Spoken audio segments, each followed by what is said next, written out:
Hello and welcome to this second look exploring session, a quick flyby through the Comical History of Alphonsus, King of Aragon by Robert Greene.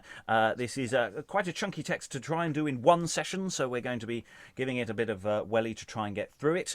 Just a note on this kind of second look, we're just going to be reading the text at pace. We're not going to be trying to do anything that makes this into a digital production. This production isn't a production, it's just a read through. We're just trying to get a sense of the challenges that the play throws up. There are lots of challenges and issues about what one would do with this play and how one would actually cast it if one was actually casting it, rather than just throwing it at readers who have turned up to be in the room. So without further ado, we have this wonderful team of readers who will be reading various parts. So joining us today, reading Alphonsus himself is... Hello, Dan, actor based in Montpellier, France. Reading Venus, first priest and messenger today is... Sascha Cooper, professional actress, director and writer and general all-round performer from Brighton in the UK. Reading Erato, Miles and Clarimont is... Steve Longstaff, complete amateur from the northwest of England. Reading Albinius and Iphigena is... Hi, my name's Elizabeth Amisu, and I'm an author based in Romford. Reading Fausta today is... Hello, my name is Valentina. I am an actor and voiceover artist in London. Reading Fabius, second priest and soldier today is... Hi, I'm Eric, and I can neither confirm or deny that. Reading Carinus today is... Lois Potter, retired academic living in London. Reading Belinus and Crocon is... Helen, confused in Suffolk. Reading Laelius and Milan is... Hello, Helen Good, newly appointed hat knitter to the company in Hull. Reading Cleo and Amarak today is... Briony Sparrow, I am in Lincolnshire and I'm unprofessional. Reading Melpomene and Calchas is... Hello, I'm Lynn Freitas. I play a college writing teacher in my other life, and I'm coming to you from northwestern United States. And reading Calliope and Medea today is... Rachael, actor on the East Coast. And I'm your host, Robert Crighton. I will also be reading the voice of a big talking head later on. Otherwise, I'm not reading stage directions for once, because we're not reading stage directions. If you get a little bit confused as what's going on, because we're not going to be acting it out, don't worry about it. There's versions of this online. You can fill in the gaps. It starts with a framing device, which we'll come back to every so often, of Venus and various other gods. Venus probably being winched down in the appropriate winchy kind of way. But without further ado, let the text do the talking. Let's see how it goes. Take it away, Venus. Poets are scarce when goddesses themselves are forced to leave their high and stately seats, placed on the top of high Olympus mount, to seek them out, to pen their champions' praise. The time hath been when Homer's sugared muse did make each echo to repeat his verse, that every coward that durst crack a spear and tilted tourney for his lady's sake was painted out in colours of such price as might become the proudest potentate. But nowadays so irksome idless sleights and cursed charms have witched each student's mind, that death it is to any of them all, if that their hands to penning you do call. O Virgil, Virgil, wert thou now alive, whose painful pen in stout Augustus' days did deign to let the base and silly fly, to scape away without thy praise of her, I do not doubt, but long or ere this time, Alphonsus' fame unto the heavens should climb. Alphonsus' fame, that man of Jove his seed, sprung from the loins of the immortal gods, whose sire, although he habit on the earth, may claim a portion in the fiery pole, as well as any one whate'er he be. But, setting by Alphonsus' power divine, what man alive, or now among the ghosts, could countervail his courage and his strength? But thou art dead, yea, Virgil, thou art gone, and all his acts drowned in oblivion. No, Venus, no. Though poets prove unkind, and loth to stand in penning of his deeds, yet rather than they shall be clean forgot, I, which was wont to follow Cupid's games, will put in your Minerva's sacred art. And this my hand, which used for to pen the praise of love and Cupid's peerless power, will now begin to treat of bloody Mars, of doughty deeds and valiant victories. But see whereas the stately muses come, whose harmony doth very fast surpass the heavenly music of Apollo's pipe. But what means this? Melpomene herself, with all her sisters round their instruments, only excepted fair Calliope, who coming last and hanging down her head, doth plainly show by outward actions what secret sorrow doth torment her heart. Calliope, thou which so oft didst crake how that such clients clustered to thy court, by thick and threefold, as not any one of all thy sisters might compare with thee, where be thy scholars now become, I trow? Where are they vanished in such sudden sort, that while, as we do play upon our strings, you stand still lazing and have naught to do? Melpomene, make you a why of that? I know full oft you have in authors read, the higher tree the sooner is his fall, and they which first do flourish and bear sway, upon the sudden vanish clean away. Mock on apace, my back is broad enough to bear your flouts as many as they be. That year is rare that ne'er feels winter's storms, that tree is fertile which ne'er wanteth fruit, and that same muse hath heaped well in store, which never wanteth clients at her door. But yet, my sisters, when the surgent seas have ebbed their fill, their waves do rise again, and fill their banks up to the very brims. And when my pipe hath eased herself a while, such store of suitors shall my seat frequent, that you shall see my scholars be not spent. Spent, quoth you, sister? Then we were to blame, if we should say your scholars all were spent. But pray now tell me, when your painful pen will rest enough? When husbandmen shear hogs.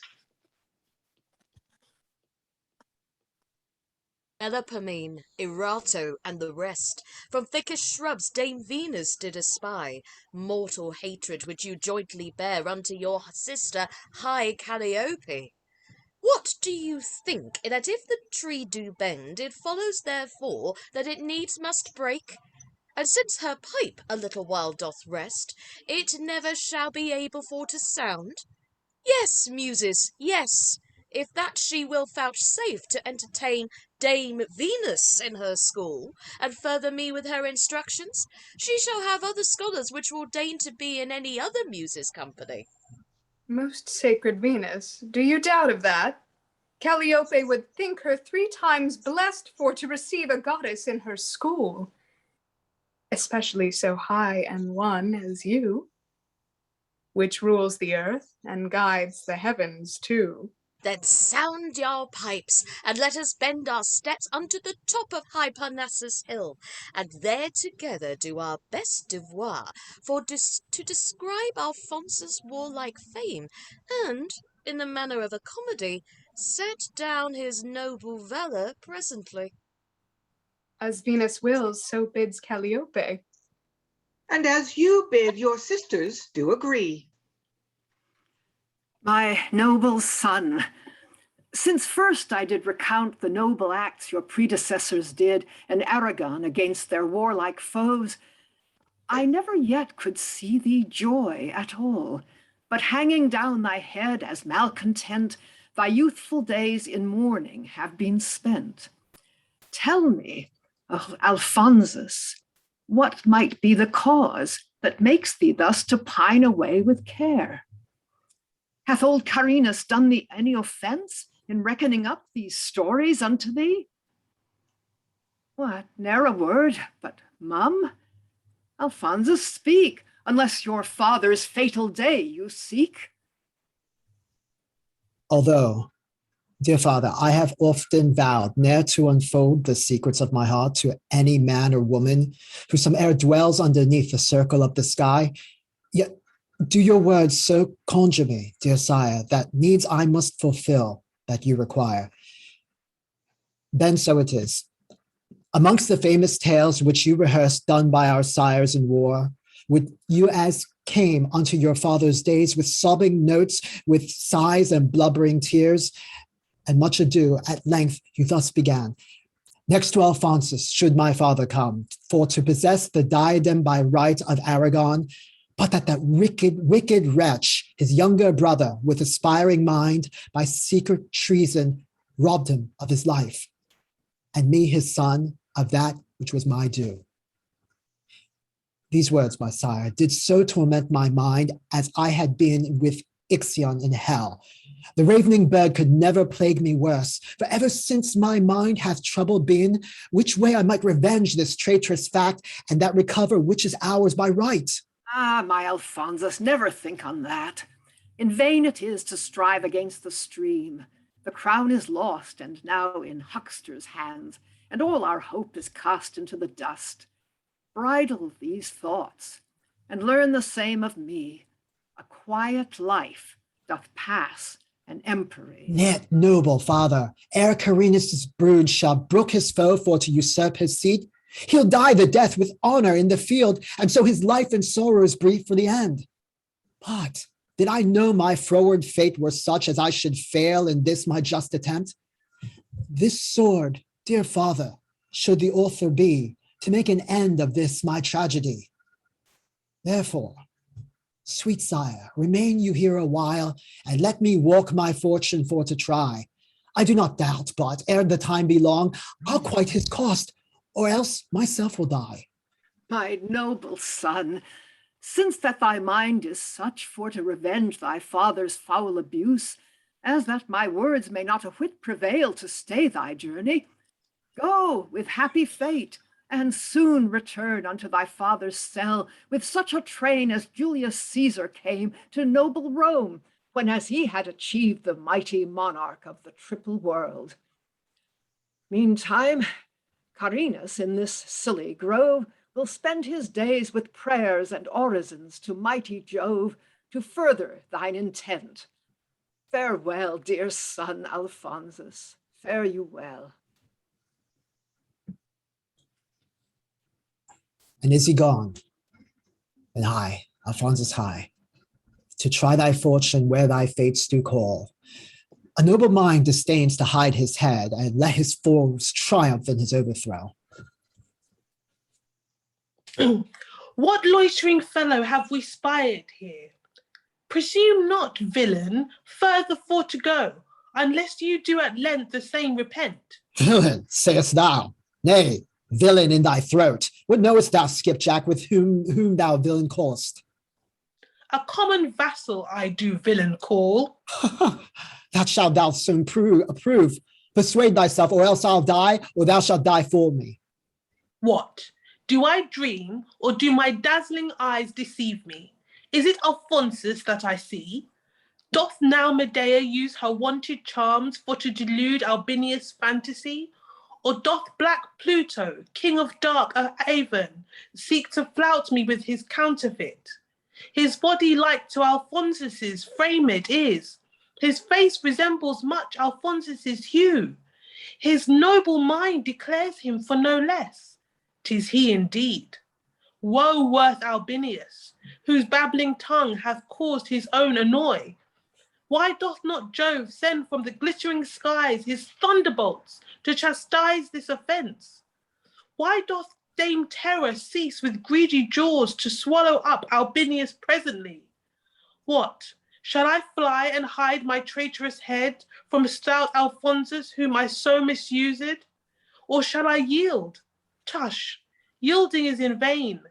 Nor can I fly, but he will follow me. Then cast thyself down at his grace's feet. Confess thy fault, and ready make thy breast to entertain thy well-deserved death. What news, my friend?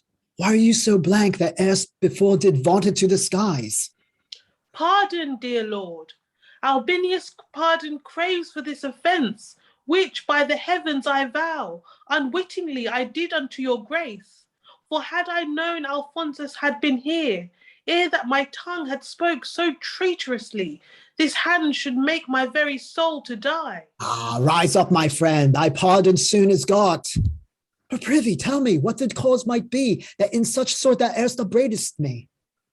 Most mighty prince, since first your father's sire did yield his ghost unto the sisters three, and old Carinus forced was to fly his native soil and royal diadem, I, for because I seemed to complain against their treason, shortly was forewarned, ne'er more to haunt the bounds of Aragon on pain of death.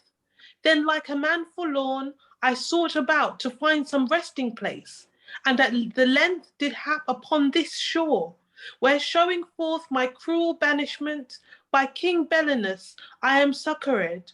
But now, my lord, to answer your demand, it happened so that the usurping king of Aragon makes war upon this land for certain tribute which he claimeth here. Wherefore Belinus sent me round about his country for to gather up his men, for to withstand this most injurious foe, which being done, returning with the king, despitefully I did so taunt your grace, imagining you had some soldier been, the which for fear had sneaked from the camp. Enough, Albinius, I do know thy mind, but may it be that these thy happy news should be of truth, or have you forged them? The gods forbid that ere Albinius' tongue should once be found to forge a feigned tale, especially unto his sovereign lord. But if Alphonsus think that I do feign, stay here a while, and you shall plainly see my words be true, when as you do perceive, our royal army march before your face, the which if it please my noble lord to stay, I'll hasten on with all the speed I may. Make haste, Albinius, if you love my life, but yet beware when as your army comes, you do not make as though you do me know. For I a while a soldier base will be, until I find time more convenient to show Albinius what is mine intent. Whate'er Alphonsus fittest doth esteem, Albinius for his profit best will deem. Now do I see, both gods and fortune too do join their powers to raise Alphonsus' fame. For in this broil I do not greatly doubt, but that I shall my cousin's courage tame. But see, whereas Belinus' army comes, and he himself, unless I guess awry, whoe'er it be, I do not pass a pin, Alphonsus means his soldier for to be. Thus far, my lords, we have trained our camp for to encounter haughty Aragon, who with a mighty power of straggling mates hath traitorously assailed this our land, and burning towns and sacking cities fair, doth play the devil wheresoe'er he comes. Now, as we are informed of our scouts, he marcheth unto our chiefest seat, Naples, I mean, that city of renown, for to begirt it with his hands about. And so at length the which high Jove forbid, to sack the same as erst he other did.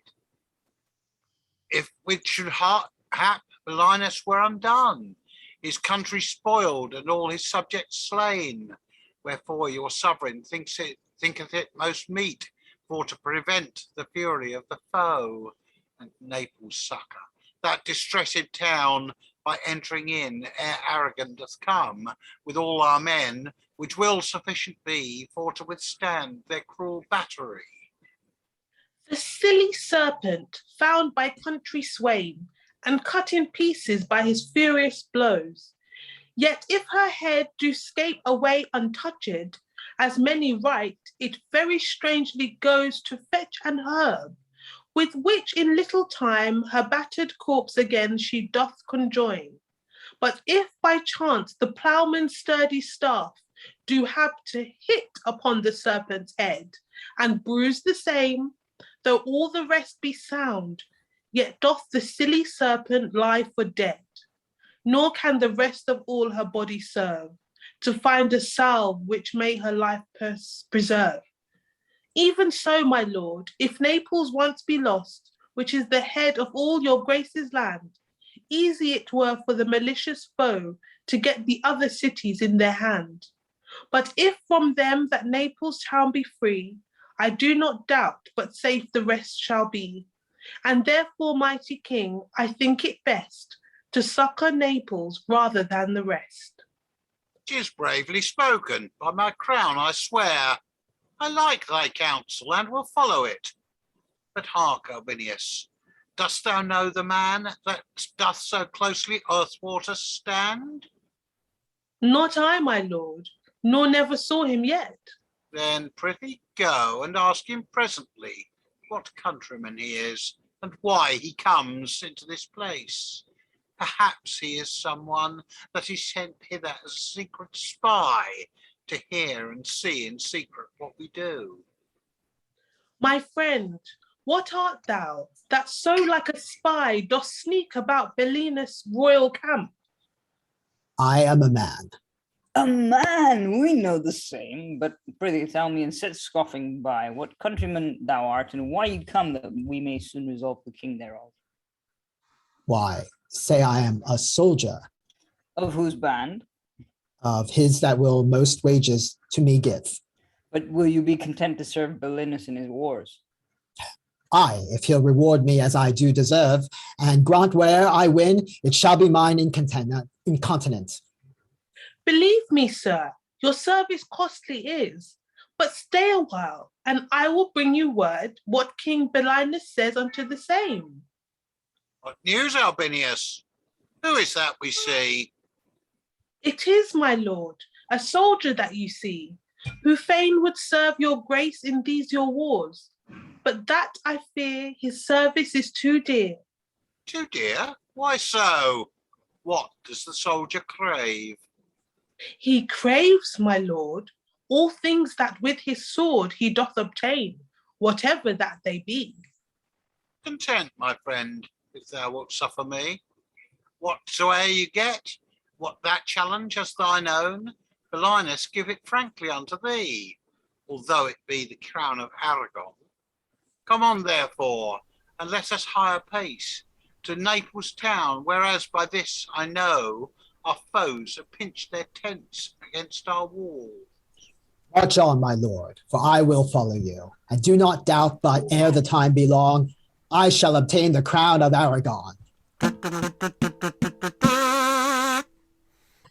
Thus from the pit of pilgrim's poverty, Alphonsus gins by step and step to climb unto the top of friendly fortune's wheel.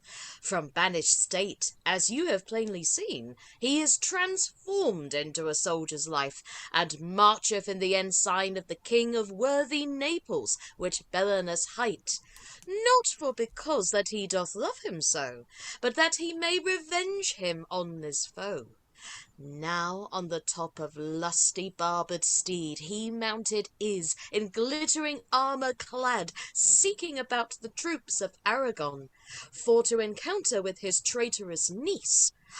How he doth speed, and what doth him befall, mark this our act, for it doth show it all.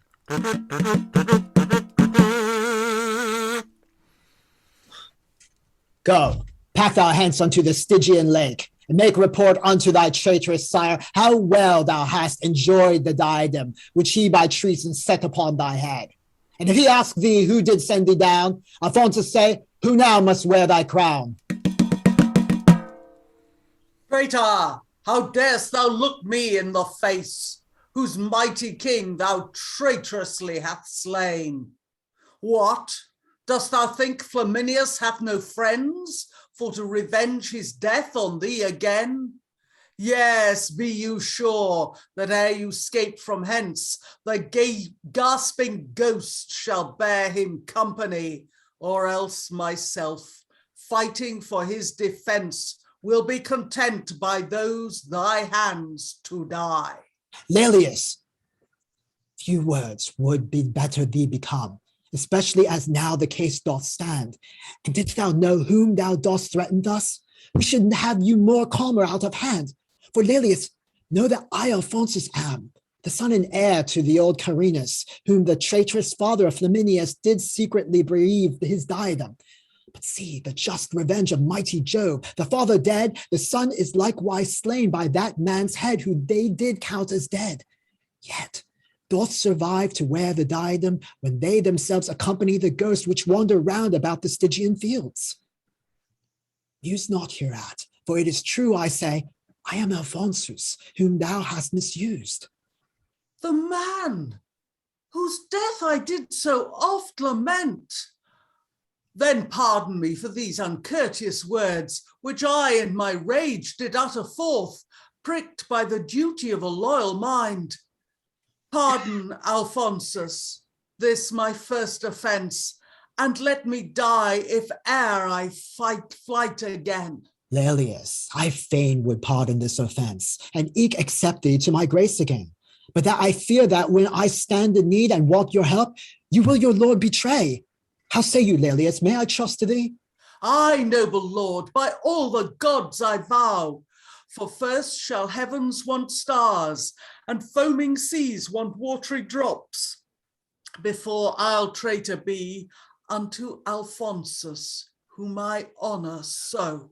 Well, then arise. And for because I'll try, if that thy words and deeds be both alike, go haste and fetch the youths of Aragon, which now I hear have turned their heels and fled. Tell them your chance, and bring them back again into this wood, where in ambushment lie, until I send or come for you myself. I will, my lord. Full little think Belinus and his peers what thoughts Alphonsus casteth in his mind. For if they did, they would not greatly haste to pay the same the which they promised me. Like simple sheep when shepherd absent is, far from his flock, assailed by greedy wolves, who scattering fly about, some here, some there, to keep their bodies from their ravening jaws. So do the fearful youths of Aragon run round about the green and pleasant plains, and hide their heads from Neapolitans. Such terror have their strong and sturdy blows struck to their hearts as for a world of gold. I warrant you they will not come again. But noble lords, where is the night become, which made the blood besprinkle all the place, whereas he did encounter with his foe? My friend Albinus, know you where he is? Not I, my lord, for since in thickest ranks I saw him chase Flaminius at the heels, I never yet could set mine eyes on him. But see, my lord, whereas the warrior stands, or else my sight doth fail me at this time. 'Tis he indeed, who, as I do suppose, hath slain the king, or else some other lord. For well, I wot, a carcass I do see, hard at his feet, lie struggling on the ground. Come on, Albinius, we will try the truth. Hail to the noble victor of our foes. Thanks, mighty prince. But yet I seek not this. It is not words must recompense my pain, but deeds. When first I took up arms for you, your promise was, whenever my sword did win in fight, as his Alphonsus should it crave. See then, where lies thy foe Flaminius, whose crown my sword hath conquered in the field? Therefore, Belinus, make no long delay, but that discharge you promised for to pay. Will nothing else satisfy thy conquering mind besides the crown? Well, since thou hast it won, it shall it have, though far against my will. Here doth Belinus crown thee with his hand, the King of Aragon. What? Are you pleased? Not so, Belinus, till you promise me all things belonging to the royal crown of Aragon. Make your lordings swear for to defend me to their utmost power against all men that shall gainsay the same. Mark, what belonged erst unto the crown of Aragon, that challenge is thine own. Belinus give it frankly unto thee, and swears by all the powers of glittering skies to do my best for to maintain the same, so that it be not prejudicial unto mine honour or my country soil. And by the sacred seat of mighty Jove, Albinius swears that first he'll die the death before he'll see Alphonsus suffer wrong. What erst Albinius vowed, we jointly vow. Thanks, mighty lords. But yet I greatly fear that very few will keep the oaths they swear. But what? Belinus, why stand you so long, and cease from offering homage to me? What? Know you not that I thy sovereign am, crowned by thee and all thy other lords, and now confirmed by your solemn oaths? Feed not thyself with fond persuasions, but presently come yield thy crown to me, and do me homage. For by heavens, I swear I have forced thee to it maugre all thy train. Now, base brat. What, are thy wits thine own, that thou darest thus upbraid me in my land? 'Tis best for thee these speeches to recall, or else, by Jove, I'll make thee to repent, that ere thou settest thy foot in Naples' soil. Base brat, sayest thou, as good a man as thou, but say I came from a base descent. My deeds shall make my glory for to shine as clear as Luna in a winter's night.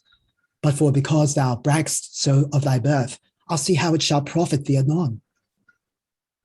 Alphonsus, cease from these thy threatening words, and lay aside this thy presumptuous mind, or else be sure that thou shalt the same repent. How now, sir boy, will you be prattling too?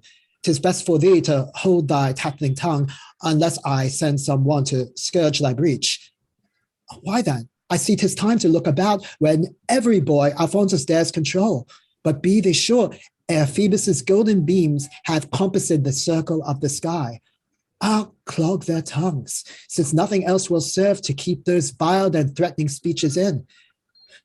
Farewell, Belinus. Look thou to thyself. Alphonsus means to have thy crown ere night. What, is he gone? The devil break his neck. The fiends of hell torment his traitorous corpse.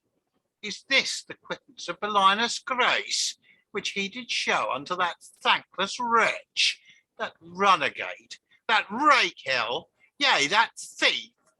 For well I wot, he hath robbed me of a crown. If ever he had sprung from gentle blood, he would not thus misuse his favourer. That runagate, that Rachael, yea, that thief. Stay there, Sir King, your mouth runs over much. It ill becomes the subject for to use such traitorous terms against his sovereign. Know thou, Belinus, that Carinus' son is neither Rachael, no, nor runagate, but be thou sure that, ere the darksome night do drive god Phoebus to his Thetis' lap, both thou and all the rest of this thy train shall well repent the words which you have said. What traitorous villain, dost thou threaten me? Lay hold on him, and see he do not scape. I'll teach the slave to know to whom he speaks. To thee I speak, and to thy fellows all, and though as now you have me in your power, yet doubt I not but that in little space these eyes shall see thy treason recompensed, and then I mean to vaunt our victory. Nay, proud Albinius, never build on that. For though the gods do chance for to appoint Alphonsus victor of Belinus' land, yet shalt thou never live to see that day. And therefore, Fabius, stand not lingering, but presently slash off his traitorous head. Slash off his head, as though Albinius' head were then so easy to be slashed off. In faith, sir, no. When you are gone and dead, I hope to flourish like the pleasant spring. Why, how now, Fabius?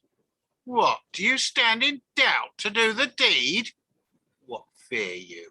Who dares seek but to revenge his death on thee again, since that Belinus did command it so?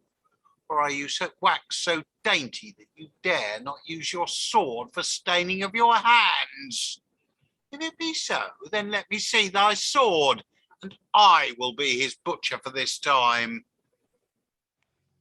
Now, Sir Albinus, are you of the mind that at erst you were? What, do you look to see and triumph in Belinus' overthrow? I hope the very sight of this my blade hath changed your mind into another tune. Not so, Belinus. I am constant still.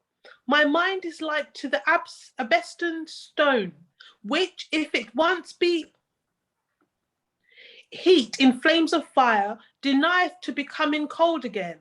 Even so am I, and shall be till I die. And though I should see Atropos appear, with knife in hand, to slit my thread in twain, yet ne'er a Albinius should persuaded be, but that Belinus he should vanquished see.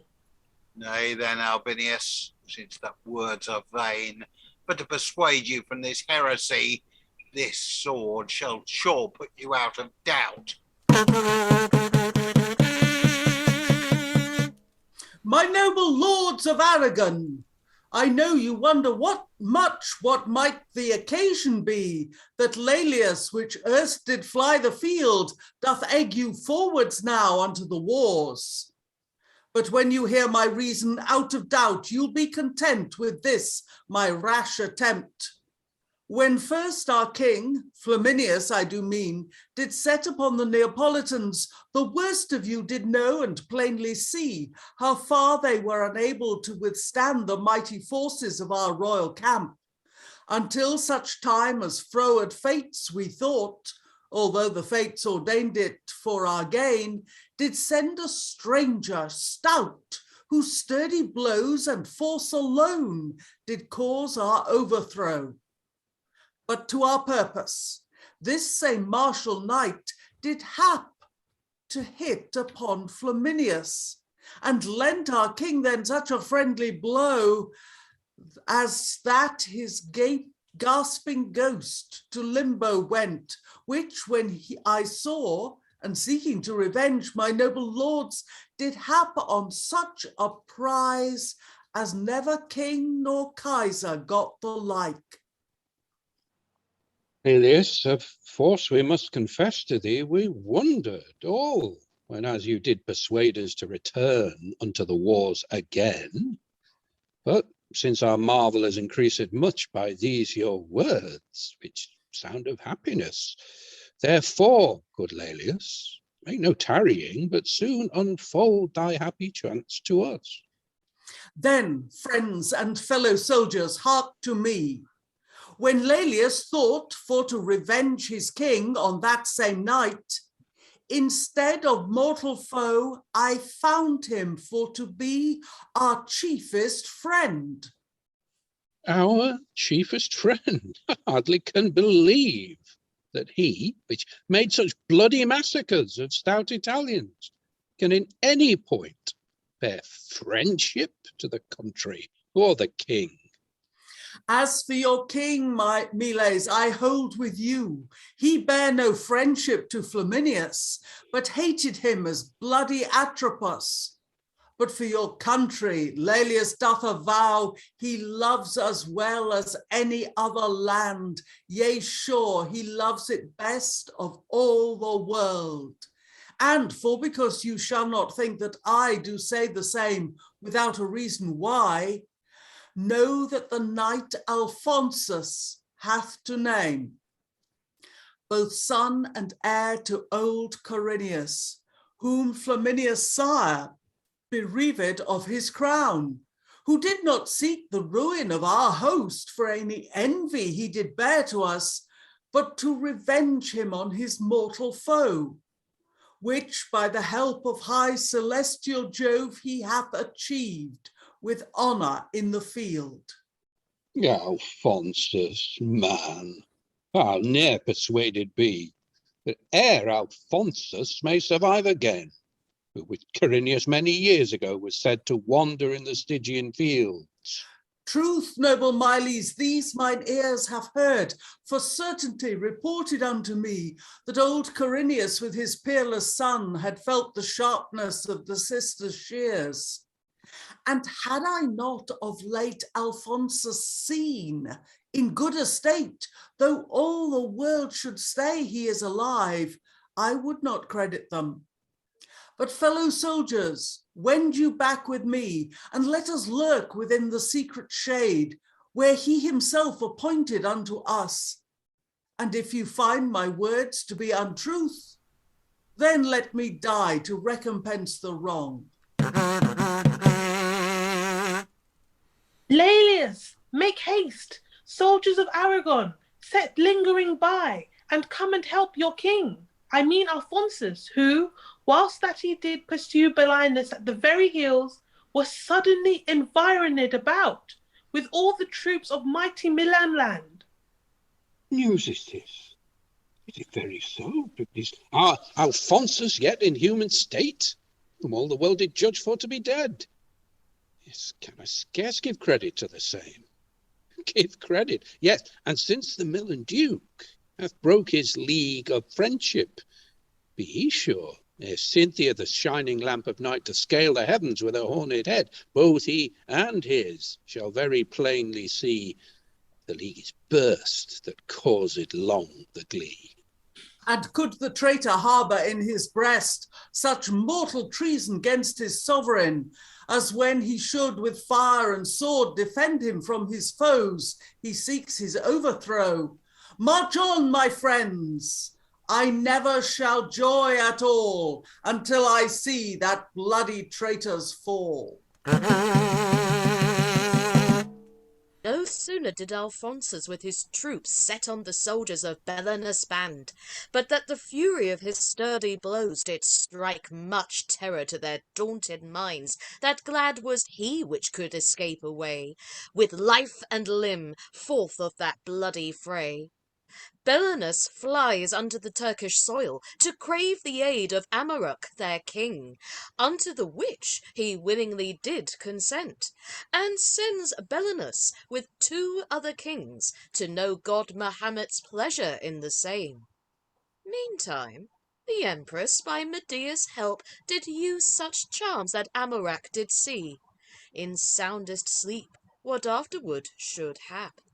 How Amaruk did recompense her pain with mickle more, this act shall show you plain. Welcome, brave youths of Aragon, to me. Yea, welcome Miles, Laelius, and the rest, whose prowess alone hath been the only cause that we, like victors, have subdued our foes.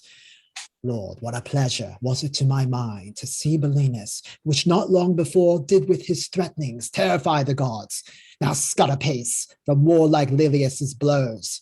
The Duke of Milan had he increased our sport, who doubting that his force was over weak, for to withstand Milas, thy sturdy arms did give more credence to his frisking skips than to the sharpness of his cutting blade. What Fabius did to pleasure us withal, Albinius knows as well as myself. For well I wot, if that thy tyrant steed had been as fresh and swift in foot as his, he should have felt, yea, known for certainty, to check Alphonsus did deserve to die. Briefly, my friends and fellow peers in arms, the worst of you deserve such mickle praise as that my tongue denies for to set forth the demi-parcel of your valiant deeds, so that perforce I must by duty be bound to you all for this your courtesy.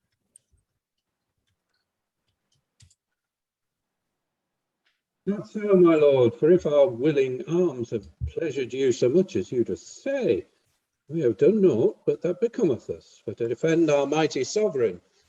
As for my part, I count my labour small, yea, though it been twice as much again, since that Alphonsus doth accept thereof. Thanks, worthy Miles, lest all the world should count Alphonsus thankless for to be. Laelius, sit down, and Miles, sit by him, and that receive the which your swords have won.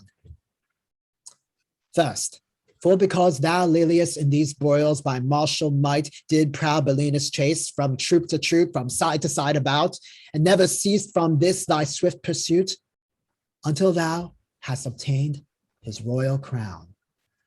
Therefore I say, I'll do thee naught but right, and give thee that which thou hast won.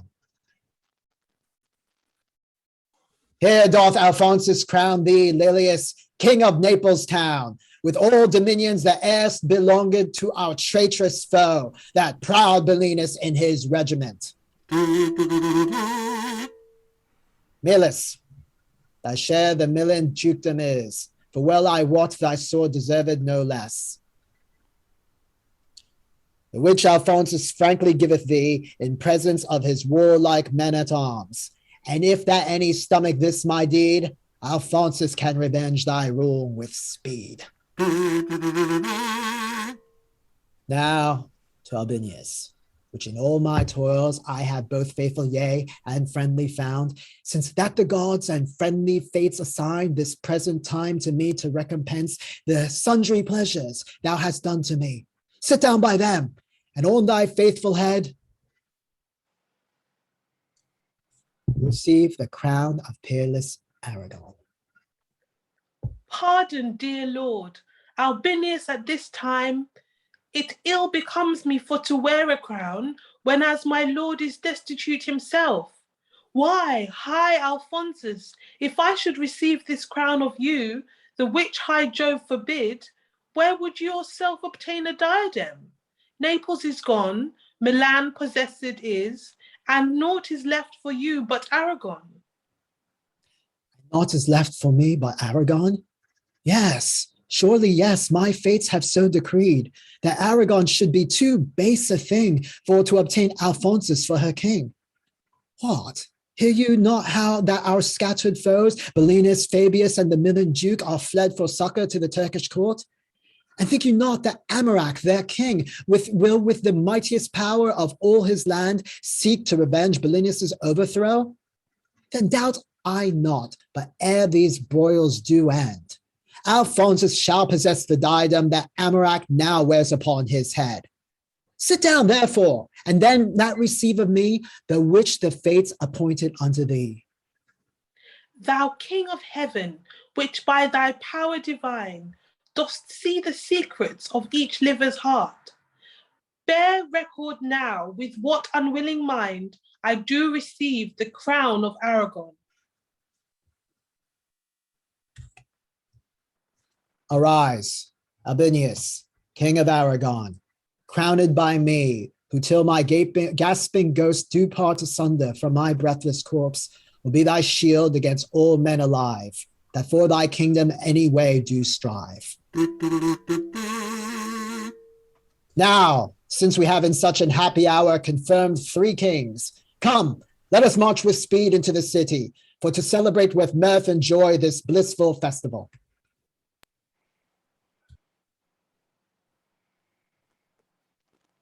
Welcome, Belinus, to thy cousin's court, whose late arrival in such posting pace doth bring both joy and sorrow to us all. Sorrow, because the fates have been so false to let Alphonsus drive thee from thy land, and joy, since that now mighty Mahomet hath given me cause to recompense at full the sundry pleasures I received of thee. Therefore, Belinus, do but ask and have, for Amurac doth grant whate'er you crave. Thou second sun, which with thy glimpsing beams dost clarify each corner of the earth, Belinus comes not, as erst Midas did, to mighty Bacchus, to desire of him that whatsoe'er at any time he touched might be turned be to gold incontinent. Nor do I come, as Jupiter did erst, unto the palace of Amphitryon, for any fond or foul concupiscence, which I do bear to Alcmene's hue, but as poor Saturn, forced by mighty Jove to fly his country, banished and forlorn, did crave the aid of Truce, king of Troy, so comes Belinus to high Amurac, and if he can but once your aid obtain, he turns with speed to Naples back again. My aid, Belinus? Do you doubt of that?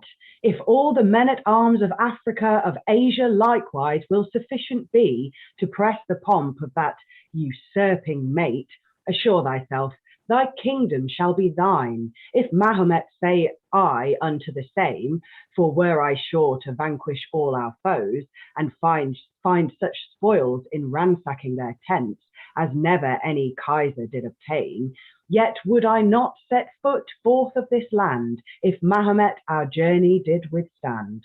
Nor would Belinus for King Croesus trash, wish Amurac to displease the gods, in pleasuring me in such a trifling toy. Then, mighty monarch, if it be thy will, get their consents, and then the act fulfill. You counsel well. Therefore, Belinus haste, and Clarimont go bear him company, with King Arcastus to the city walls. Then bend with speed unto the darksome grove, where Mahomet this many 100 year hath prophesied unto our ancestors. Tell to his priests that Amurac, your king, is now selecting all his men-at-arms to set upon that proud Alphonsus troop. The cause you know and can inform them well, that makes me take these bloody broils in hand. And say that I desire their sacred God, that Mahomet, which ruleth all the skies, to send me word, and that most speedily, which of us shall obtain the victory. You, Bayazet, go post away apace to Syria, Scythia, and Albania, to Babylon with Mesopotamia, Asia, Armenia, and all other lands which owe their homage to high Amurac. Charge all their kings with expedition to gather up the chiefest men-at-arms which now remain in their dominions, and on the 20th day of the same month to come and wait on Amurac their king at his chief city Constantinople. Tell them moreover that whoso doth fail, naught else but death from prison shall him bail. What heavenly music soundeth in my ear? Peace, Amurac, and hearken to the same.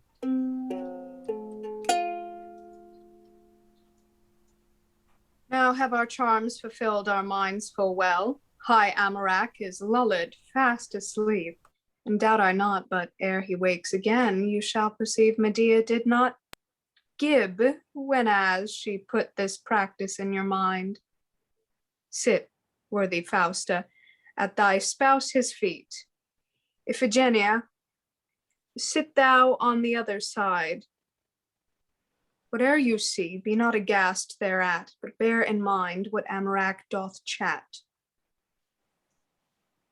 Thou, which wert wont in Agamemnon's days to utter forth Apollo's oracles at sacred Delphos, Calchas, I do mean, I charge thee, come, all lingering set aside, unless the penance you thereof abide. I conjure thee by Pluto's loathsome lake, by all the hags which harbor in the same, by stinking Styx and filthy Phlegethon, to come with speed, and truly to fulfill that which Medea to thee straight will. Thou wretched witch, when wilt thou make an end of troubling us with these thy cursed charms? What mean'st thou thus to call me from my grave? Shall ne'er my ghost obtain his quiet rest? Yes, Calchas, yes, your rest doth now approach. Medea means to trouble thee no more, whenas thou hast fulfilled her mind this once. Go, get thee hence to Pluto back again, and there inquire of the destinies how Amurac shall speed in these his wars, pursue their books, and mark what is decreed by Jove himself and all his fellow gods. And when thou knowest the certainty thereof, by fleshless visions show it presently to Amurac in pain of penalty. Forced by thy charm, though with unwilling mind, I haste to hell the certainty to find. Now, peerless princess, I must needs be gone. My hasty business calls me from this place. There resteth naught, but that you bear in mind what Amurac, in this his fit, doth say. For mark what dreaming, madame, he doth prate. Assure yourself that shall be his fate. Very loth to let thee so depart. Farewell, Medea, O easer of my heart.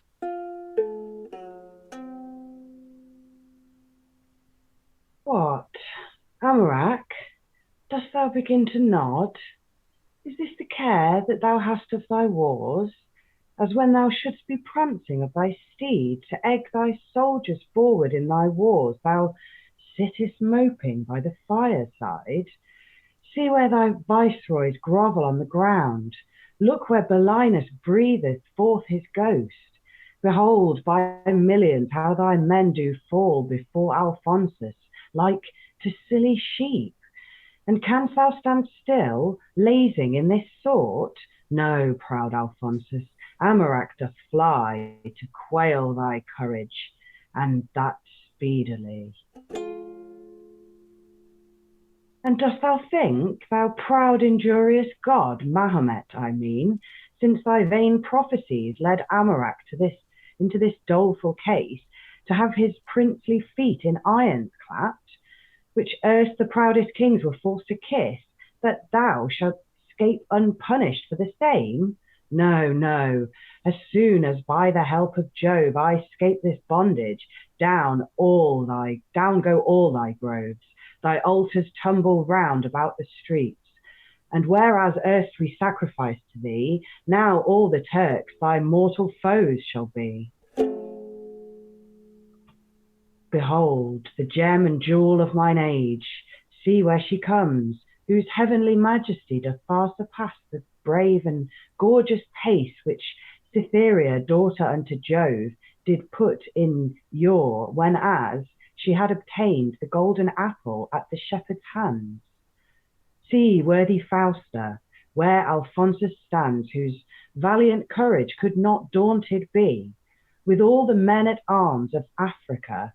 See now he stands as one that lately saw Medusa's head or Gorgon's hoary hue. And can it be that it may happen so? Can fortune prove so friendly unto me, as that Alphonsus loves Iphigena? The match is made, the wedding is decreed. Sound trumpets ho, strike drums for mirth and glee, and 3 times welcome son-in-law to me. Fie, Amurac! What wicked words be these? How canst thou look thy Fausta in her face, whom thou hast wronged in this shameful sort? And are the vows so solemnly used where unto Belinus, my most friendly niece, now washed so clearly from thy traitor's heart? Is all the rancour which you erst did bear unto Alphonsus worn so out of mind, as where thou shouldst pursue him to death, you seek to give our daughter to his hands? The gods forbid that such a heinous deed with my consent should ever be decreed, and rather than thou shouldst it bring to pass, if all the army of Amazons will be sufficient to withhold the same, assure thyself that Fausta means to fight against Amurac for to maintain the right. Yea, mother, say, which Mahomet forbid, that in this conflict you should have the foil, ere that Alphonsus should be called my spouse. This heart, this hand, yea, and this blade should be a readier means to finish that decree. What threatening words thus thunder in mine ears? Or who are they amongst the mortal troops that dare presume to use such threats to me? The proudest kings and Kaisers of the land are glad to feed me in my fantasy, and shall I suffer then each prattling dame for to upbraid me in this spiteful sort? No, by the heavens, first will I lose my crown, my wife, my children, yea, my life and all. And therefore, Fausta, thou which Amurac did tender erst as the apple of mine eye, avoid my court, and if thou lovest thy life, approach not nigh unto my regiment. As for this carping girl, Iphigena, take her with thee to bear thee company, and in my land I rede be seen no more. For if you do, you shall both die therefore. Nay, then, I see it is time to look about. Delay is dangerous and procureth harm. The wanton colt is tamed in his youth. Wounds must be cured when they be fresh and green, and pleurizes when they begin to breed, with little care are driven away with speed. Had Fausta then, when Amurac began with spiteful speeches to control and check, sought to prevent it by her martial force, this banishment had never happed to me. By the Echinus, fearing to be gored, doth keep her younglings in her pouch so long, till when their pricks be waxen long and sharp, they put their arm at length to double pain. And I, because I loathed the broils of Mars, bridled my thoughts and pressed down my rage. In recompense of which my good intent, I have received this woeful punishment. Woeful, I said? Nay, happy I did mean, if that be happy which doth set one free. For by this means I do not doubt ere long by Fausta shall this with ease revenge her wrong. Come, daughter, come. My mind foretelleth me that Amirac shall soon requited be. Fausta, what means this sudden flight of yours? Why do you leave your husband's princely court, and all alone pass through these thickest groves, more fit to harbor brutish, savage beasts than to receive so high a queen as you? Although your credit would not stay your steps from bending them into these darkish dens, yet should the danger, which is imminent to every one which passeth by these paths, keep you at home with fair Iphigena, what foolish toy hath tickled you to this? I greatly fear some hap hath hit amiss. No toy, Medea, tickled Fausta's head, nor foolish fancy led me to these groves, but earnest business eggs my trembling steps to pass all dangers, whatsoe'er they be. I banished am. Medea, I, which erst was empress over all the triple world, am banished now from palace and from pomp. But if the gods be favours to me, ere 20 days I will revenged be. I thought as much, when first from thickest leaves I saw you trudging in such posting pace. But to the purpose, what may be the cause of this strange and sudden banishment?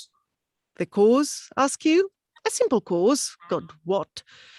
'Twas neither treason nor yet felony, but for because I am blamed his foolishness. I hear you say so, but I greatly fear, ere that your tale be brought unto an end, you'll prove yourself the author of the same. But pray, be brief. What folly did your spouse, and how will you avenge your wrong on him?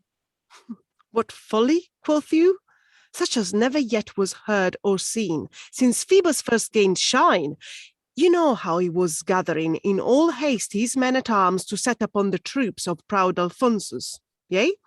You will do know how you and I did do the best we could to make him show us in his drowsy sleep what afterwards would happen in his wars.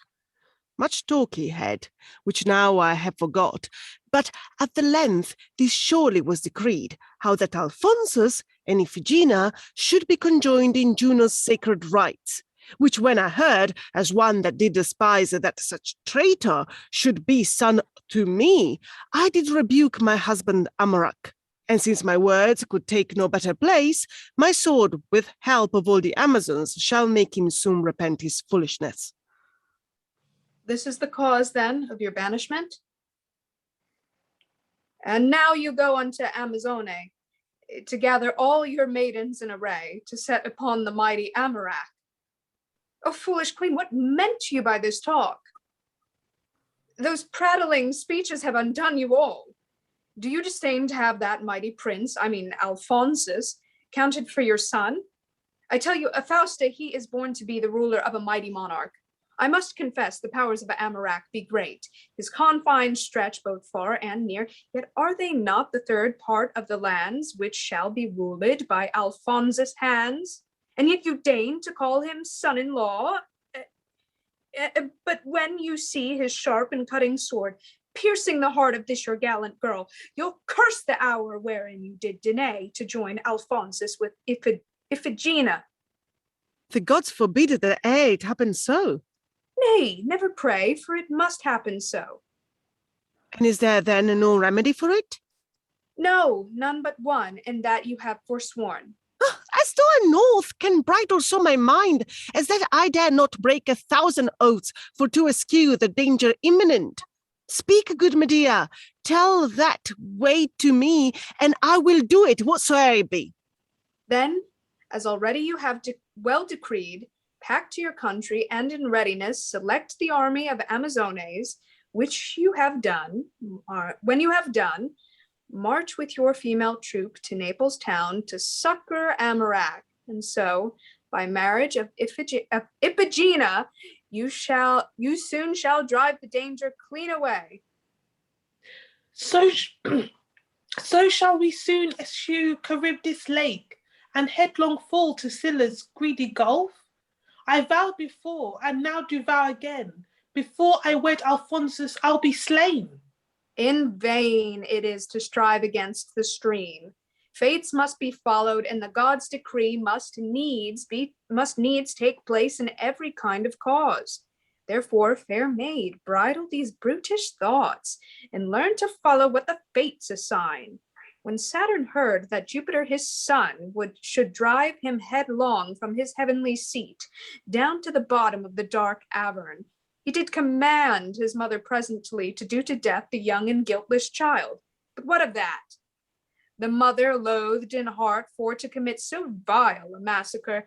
Yea, Jove did live, and, as the fates did say, from heavenly seat drave Saturn clean away. What did avail the castle all of steel, the which Acrisius caused to be made to keep his daughter Danae clogged in? She was with child for all her castle's force, and by that child Acrisius her sire was after slain, so did the fates require. 1,000 examples I could bring hereof, but marble stones need no coloring, and that which everyone doth know for truth needs no examples to confirm the same. That which the fates appoint must happen so, though heavenly Jove and all the gods say no. Iphigena, she saith naught but truth. Fates must be followed in their just decrees, and therefore, setting all delays aside, come, let us wend unto Amazon, and gather up our forces out of hand. Since Fausta wills and fates do so command, Iphigena will never it withstand. Thus have you seen how Amurac himself, Fausta his wife, and every other king, which hold their sceptres at the Turk his hands, are now in arms, intending to destroy and bring to naught the Prince of Aragon.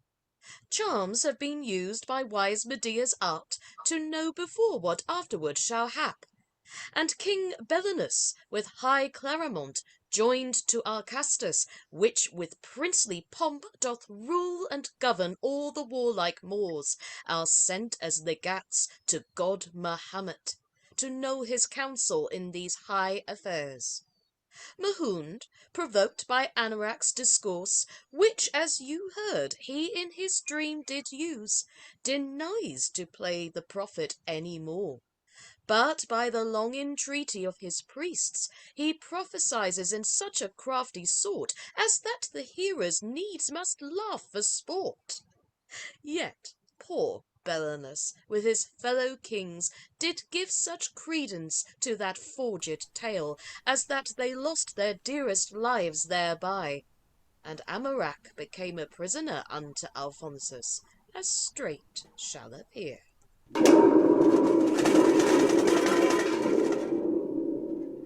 My fellow priest of Mahound's holy house, what could you judge of these strange miracles which daily happen in this sacred seat?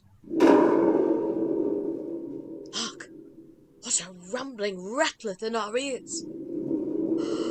See flakes of fire proceeding from the mouth of Mahomet, that god of peerless power! Nor can I tell, with all the wit I have, with Mahomet by these his signs doth crave. Thrice 10 times Phoebus with his golden beams hath compassed the circle of the sky. Thrice 10 times Ceres hath her workmen hired and filled her barns with fruitful crops of corn. Since first in priesthood I did lead my life. Yet in this time I never heard before such fearful sounds, nor such wondrous sighs. Nor can I tell, with all the wit I have, what Mahomet by these his signs doth crave. You cannot tell, nor will you seek to know, O perverse priests, how carelessly you are waxed, as when my foes approach unto my gates, you stand still talking of, I cannot tell. Go pack you hence, and meet the Turkish kings, which now are drawing to my temple ward. Tell them from me, God Mahomet is disposed to prophesy no more to Amurac, since that his tongue is waxen now so free, as that it needs must chat and rail at me. O Mahomet, if all the solemn prayers which from our childhood we have offered thee can make thee call this sentence back again, bring not thy priest into this dangerous state, for when the Turk doth hear of his repulse, we shall sure to die the death therefore. Thou sayest truth. Go call the princes in. I'll prophesy unto them for this once, but in such wise as they shall never boast, nor you be hurt in any kind of wise. You kings of Turkey, Mahomet our God, by sacred science having notice that you were sent legats from high Amurac unto this place, commanded us, his priests, that we should cause you make as mickle speed as well you might, to hear for certainty of that shall happen to your king and ye. That intent we came into this place, and sithens then the mighty Mahomet is now at leisure for to tell the same. Let us make haste, and take time while we may, for mickle danger happeneth through delay. Truth, worthy king, and therefore you yourself with your companions kneel before this place, and listen well what Mahomet doth say. As you do will, we jointly will obey. Princes of Turkey and ambassadors of Amurac to mighty Mahomet, I needs must muse that you, which erst have been the readiest soldiers of the triple world, are now become so slack in your affairs, as when you should with bloody blade in hand be hacking helms in thickest of your foes, you stand still loitering in the Turkish soil. What? Know you not how that it is decreed by all the gods, and chiefly by myself, that you with triumph should all be crowned be? Make haste, kings, lest when the fates do see how carelessly you do neglect their words, they call a council and force Mahomet against his will some other things to set. Send Fabius back to Amurac again, to haste him forwards in his enterprise, and march you on with all the troops you have to Naples' ward to conquer Aragon. For if you stay, both you and all your men must needs be sent down straight to Limbo Den. Muse not, brave kings, at Mahomet's discourse, for mark what he forth of that mouth doth say. Assure yourselves it needs must happen so. Therefore make haste, go mount you on your steeds, and set upon Alphonsus presently. For so shall you reap great honor for your pain, and scape the scourge which else the fates ordain. Then, proud Alphonsus, look thou to thy crown. Belinus comes, in glittering armour clad, already pressed for to revenge the wrong, which not long since you offered unto him. And since we have the god Mahound on our side, the victory must needs to us betide. Worthy Belinus, let's away. Let us haste as fast as horse can trot to set upon presumptuous Aragon. You, Fabius, haste, as Mahound did command, to Amurac with all the speed you may. With willing mind I hasten on my way. I'm thinking long till that we be in fight. Belinus haste to quail Alphonsus' might. No sooner had god Phoebus' brightsome beams begun to dive within the western seas, and darksome Nox had spread about the earth her blackish mantle, but a drowsy sleep did take possession of Carinus' sense, and Morpheus showed me strange, disguised shapes. Methought I saw Alphonsus, my dear son, placed in a throne all glittering clear with gold, bedecked with diamonds, pearls, and precious stones, which shine so clear and glittered all so bright, Hyperion's coach, that well be termed it might. Above his head a canopy was set, not decked with plumes as other princes use, but all beset with heads of conquered kings, installed with crowns, which made a gallant show and struck a terror to the viewers' hearts. Under his feet lay groveling on the ground thousands of princes, which he in his wars by martial might did conquer and bring low. Some lay as dead as either stock or stone, some other tumbled wounded to the death. But most of them, as to their sovereign king, did offer duly homage unto him. As thus I stood beholding of this pomp, methought Alphonsus did espy me out, and at a trice he, leaving throne alone, came to embrace me in his blessed arms. Then noise of drums and sound of trumpets shrill did wake Carinus from this pleasant dream. Something I know is now foreshown by this. The gods forfend that aught should hap amiss. This is the chance of fickle fortune's wheel. A prince at morn, a pilgrim at benight. I, which erstwhile did deign for to possess the proudest palace of the Western world, would now be glad a cottage for to find to hide my head.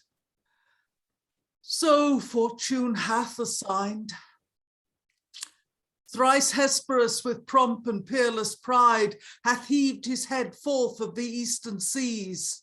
Thrice Cynthia and Phoebus borrowed beams hath shown her beauty through the darkish clouds, since I, that wretched duke, have tasted aught or drunk a drop of any kind of drink.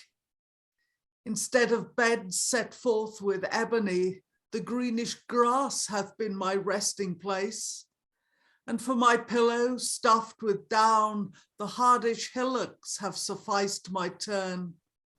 Thus I, which erst had all things at my will, a life more hard than death do follow still.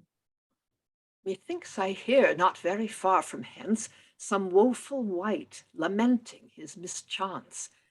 I'll go and see if that I can espy him where he sits, or overhear his talk. O Milan, Milan, little dost thou think how that thy duke is now in such distress. For if thou didst, I soon should be released from forth this greedy gulf of misery. The Milan Duke, I thought as much before, when first I glanced mine eyes upon his face. This is the man which was the only cause that I was forced to fly from Aragon. High Jove be praised, which hath allotted me so fit a time to quite that injury. Pilgrim, Godspeed. Welcome, grave sir, to me. Methought as now I heard you for to speak of Milan land. Pray, do you know the same? Aye, aged father, I have cause to know both Milan land and all the parts thereof. Why then, I doubt not but you can resolve me of a question that I shall demand. Aye, that I can, whatever that it be. Then, to be brief, not 20 winters past, when these my limbs, which withered are with age, were in the prime and spring of all their youth, I, still desirous as young gallants be, to see the fashions of Arabia, my native soil, and in this pilgrim's weed began to travel through unkenned lands. Much ground I passed, and many soils I saw, but when my feet in Milan land I set, such sumptuous triumphs daily there I saw, as never in my life I found the like. I pray, good sir, what might the occasion be that made the Milans make such mirth and glee? This solemn joy whereof you now do speak was not solemnized, my friend, in vain. For at that time there came into the land the happiest tidings that they e'er did hear. For news was brought upon that solemn day unto our court that Ferdinandus proud was slain himself. Carinus and his son was banished both for air from Aragon, and for those happy news that joy was made. But what, I pray, did afterward become of old Carinus with his banished son? What, hear you nothing of them all this while? Yes, too much, the Milan Duke may say. Alfonso first by secret means did get to be a soldier in Belinus wars, wherein he did behave himself so well as that he got the crown of Aragon, which being got, he dispossessed also the King Belinus, which had fostered him. As for Carinus, he is dead and gone. I would his son were his companion. Lister, build upon that traitor's tongue. But for thy friendship which thou showest me, take that of me. I freely give it thee. Now will I haste to Naples with all speed, to see if fortune will so favor me, to view Alphonsus in his happy state.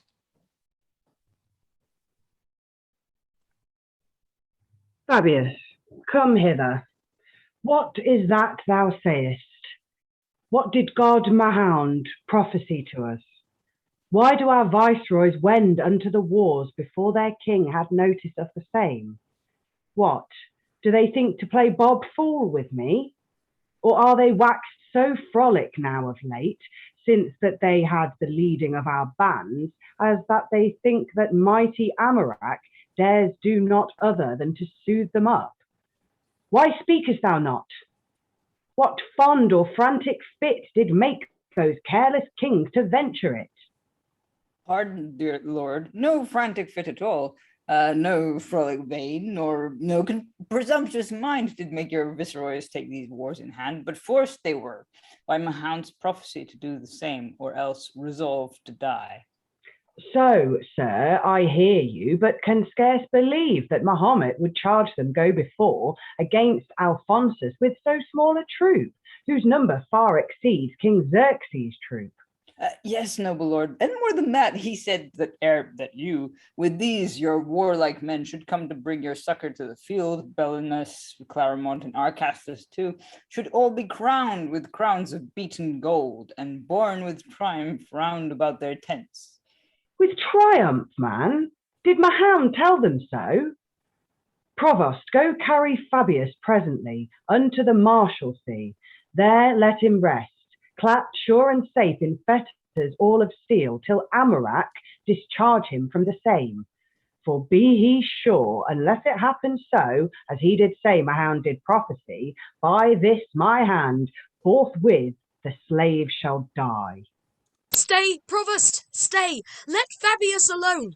More fit if now that every lusty lad be buckling on his helmet, and to stand and carrying soldiers to the Marshalsea. Why, what art thou that darest once presume for to gainsay that Amurac did bid? I am, my lord, the wretchedest man alive, born underneath the planet of mishap, erewhile a soldier of Belinus' band, but now... What now? The mirror of mishap, whose captain slain and all his army dead, only excepted me, unhappy wretch. What news is this? And is Belinus slain? Is this the crown which Mahomet did say he should with triumph wear upon his head?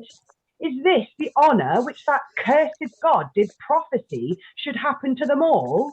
O Daedalus, and wert thou now alive to fasten wings upon high Amurac, Mahound should know, and that for certainty, that Turkish kings can brook no injury.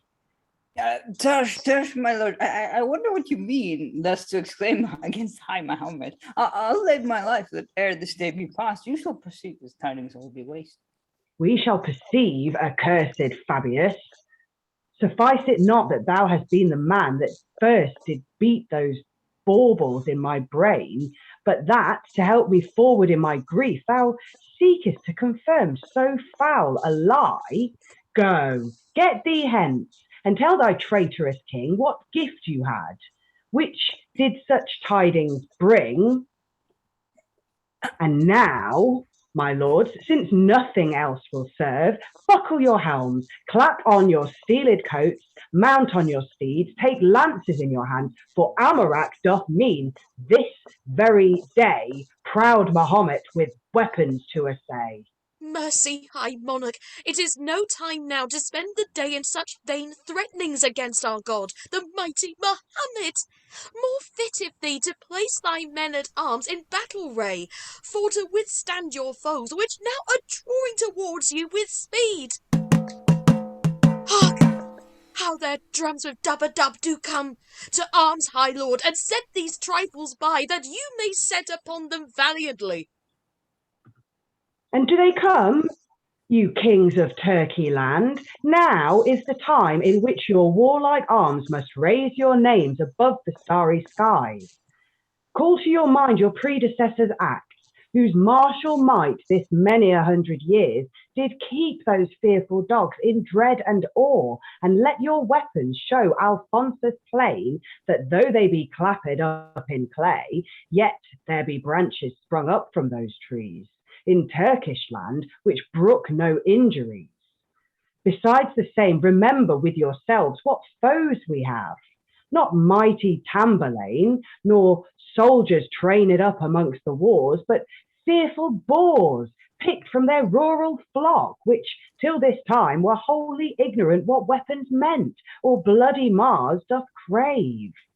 More would I say, but horses that be free do need no spurs, and soldiers which themselves long and desire to buckle with the foe do need no words to egg them to the same. Besides the same, behold, whereas our foes are marching towards us most speedily, courage, my lords, ours is the victory. Thou pagan dog, how darest thou be so bold to set thy foot within Alphonsus' land?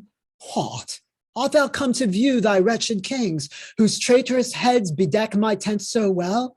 Or else, thou hearing that on the top thereof there is a place left vacant, art thou come to have thy head possess thy highest seat? If it be so, lie down, and this my sword shall presently that honor thee afford. If not, pack hence, or by thy heavens I vow both thou and thine shall very soon perceive that he that seeks to move my patience must yield his life to me for recompense.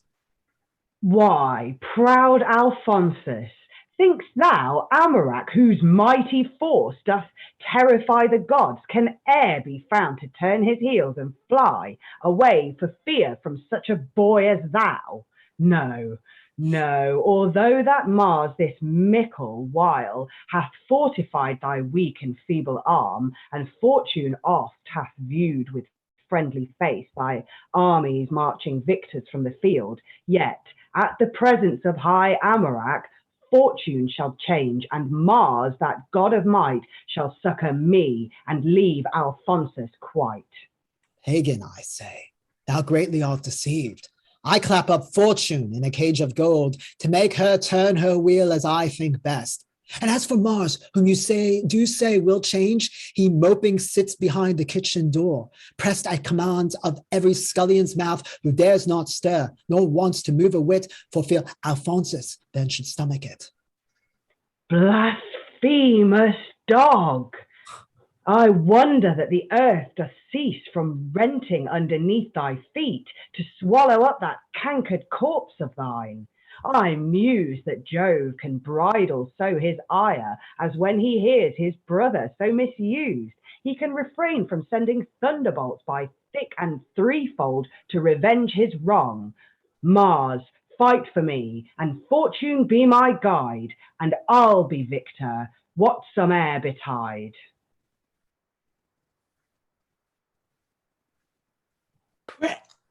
Pray loud enough, lest that you pray in vain. Perhaps God Mars and fortune are asleep. And Mars lies slumbering on his downy bed. Yet do not think but that the power we have, without the help of those celestial gods, will be sufficient, yea, with small undue, Alphonsus' straggling army to subdue. You had needs then, as then to call for Mahomet, with hellish hags to perform the same. Amarak, I wonder what you mean that when you say you may, with little toil or none, compel these dogs to keep their tongues in peace. You let them stand still barking in this sort. Believe me, sovereign, I do blush to see these beggars brats chat so frolically. How now, sir boy? Let Amarak himself, or any he, the proudest of you all, but offer once to unsheath his sword. If that he dares, for all the power you have. What? Darest thou us? Myself will venture it. To arms, my mate.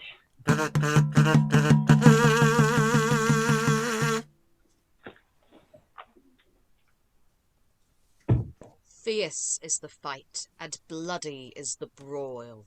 No sooner had the roaring cannon shot spit forth the venom of their fired paunch, and with their pellets sent such troops of soils down to the bottom of the dark Avern, as that it covered all the Stygian fields.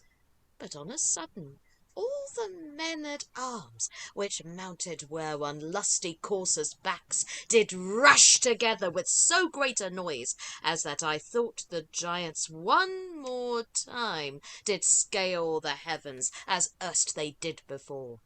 Long time Dame Fortune tempered so her wheel, as that there was no vantage to be seen on any side, but equal was the gain. But at length, so God and fates decreed, Alphonsus was the victor of the field, and Amarak became his prisoner, who so remained until his daughter came, and by her marrying did this pardon frame.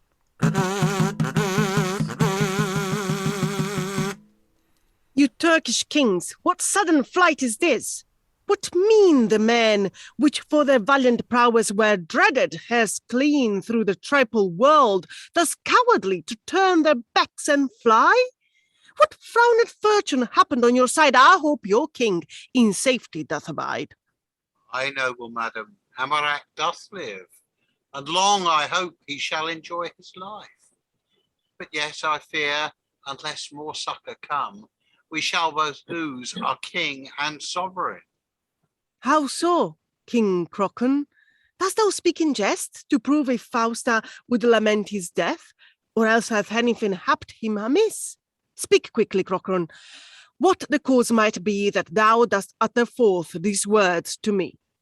Then, worthy Fausta, know that Amarak, our mighty king and your approved spouse, pricked with the desire of everlasting fame, as he was pressing in the thickest ranks of Aragonians, was, with much ado, at length took prisoner by Alphonsus' hands, so that, unless you succour soon do bring, you lose your spouse, and we shall want our king. O hapless hap! O dire and cruel fate! What injury hath Amarak, my sire, done to the gods, which now I know are wrath, although unjustly and without a cause? For well I wot, not any other king, which now doth live, or since the world begun, did sway a sceptre, had a greater care to please the gods than mighty Amarak, and for to quite our father's great goodwill, seek they thus basely all his fame to spill. Iphigena, leave off these woeful tunes. It is not words can cure and cause these wound, but warlike swords. Not tears, but sturdy spears. High Amarak is prisoner to our foes. What then? Think you that our Amazons, joined with the forces of the Turkish troop, are not sufficient for to set him free? Yes, daughter, yes. I mean not for to sleep until he is free, or we him company keep. March on, my mates.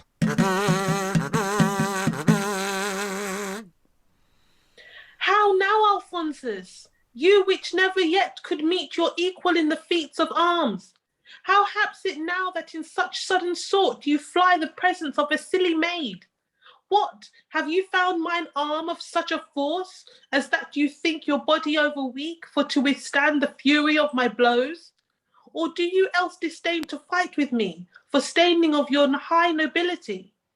No, dainty dame, I would not have thee think that ever thou or any other or wight should live to see Alphonsus fly the field from any king or Kaiser whomsoe'er. First will I die in thickest of my foe, before I will debase mine honour so.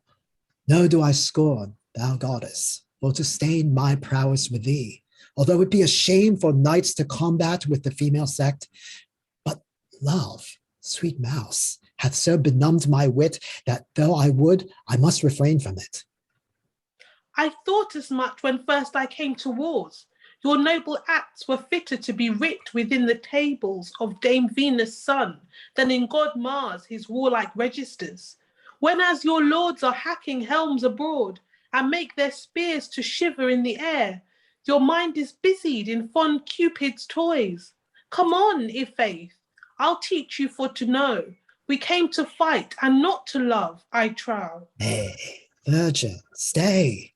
And if thou wilt vouchsafe to entertain Alphonsus' simple suit, thou shalt ere long be monarch of the world. All christened kings with all your pagan dogs shall bend their knees unto Iphigena. The Indian soil shall be thine at command, where every step thou settest on the ground shall be received on the golden mines. Rich Pactolus, that river of account, which doth descend from top of Timulus Mount, shall be thine own, and all the world beside, if you will grant to be Alphonsus' bride. Alphonsus' bride? Nay, villain, do not think that fame or riches can so rule my thoughts, as for to make me love and fancy him whom I do hate, and in such sort despise, as if my death could bring to pass his bane, I would not long from Pluto's port remain. Hey, proud peacock, since thou art so stout as that entreaty will not move thy mind for to consent to be my wedded spouse, thou shalt, in spite of gods and fortune too, serve high Alphonsus as a concubine. I'll rather die than ever that shall hap. And thou shalt die unless it come to pass.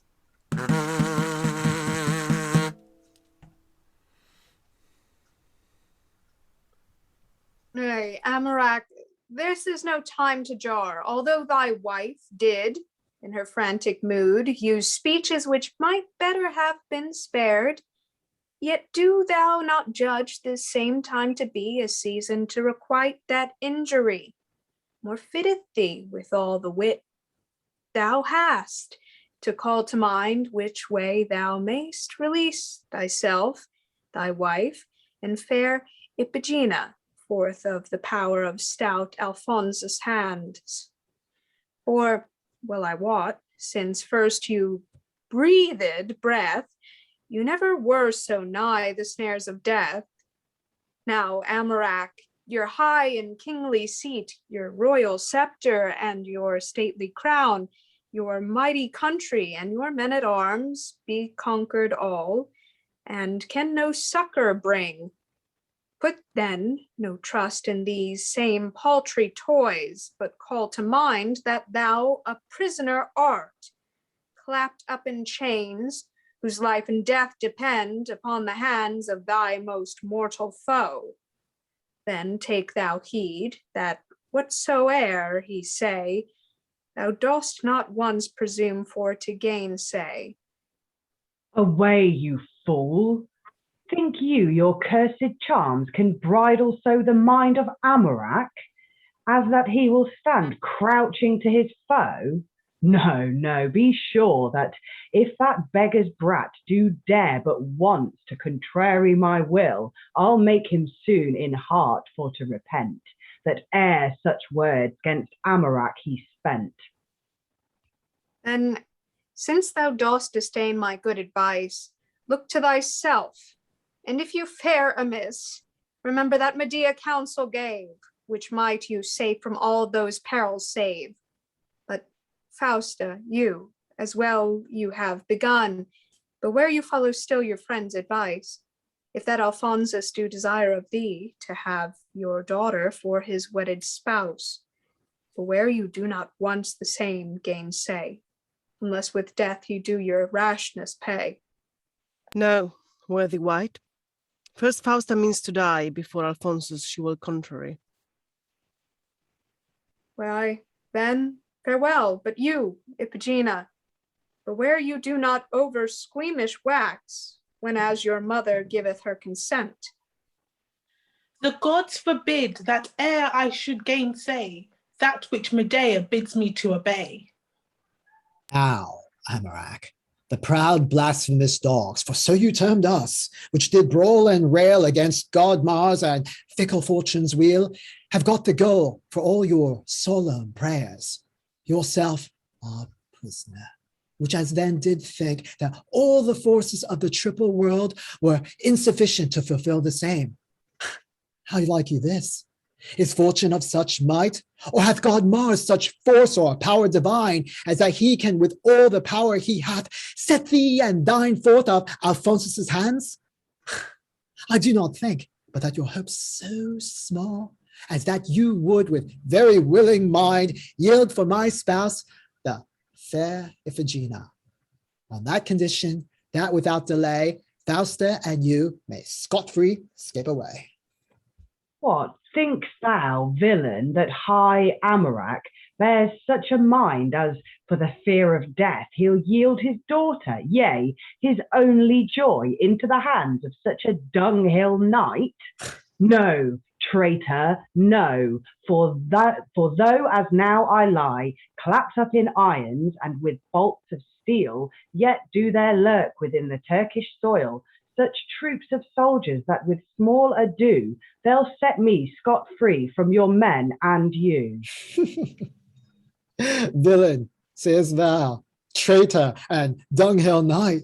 Now, by the heavens, since that thou dost deny for to fulfill that which in gentle wise Alphonsus craves, both thou and all thy train shall with your lives requite that injury. Albinius, lay hold of Amarak and carry him to prison presently, there to remain until I do return into my tent. For by high Jove I know, until lest he wax more calmer out of hand, his head amongst his fellow kings shall stand. No, villain, think not that the fear of death shall make me calmer while I draw my breath. Now, Laelius, take you Iphigena, her mother Fausta, with these other kings, and put them into prison severally. For Amarak's stout stomach shall undo both he himself and all his other crew. O sacred prince, if that the salt brine tears distilling down poor Fausta's withered cheeks can mollify the hardness of your heart, lessen this judgment, which thou in thy rage hast given on thy luckless prisoners. Woman away, my word is gone and past. Now if I would, I cannot call it back. You might have yielded at my first demand, and then you needed not to fear this hap. Laelius, make haste, and go thou presently for to fulfill that I commanded thee. Mighty Alphonsus, since my mother's suit is so rejected that in any case you will not grant us pardon for her sake, I now will try if that my woeful prayers may plead for pity at your grace's feet. When first you did, amongst the thickest ranks, all clad in glittering arms, encounter me, you know yourself what love you did protest. You then did bear unto Iphigena. Then for that love, if any love you had, revoke this sentence, which is too bad. No, damsel. He that will not when he may, when he desires, shall surely purchase, nay. If that you had when first I proffer made, yielded to me, mark, what I promised you, I would have done. But since you did deny, look for denial at Alphonsus' hands. O friendly fortune, now thou showest thy power in raising up my son from banished state unto the top of thy most mighty wheel. But what be these which at his sacred feet do seem to plead for mercy at his hands? I'll go and sift this matter to the full.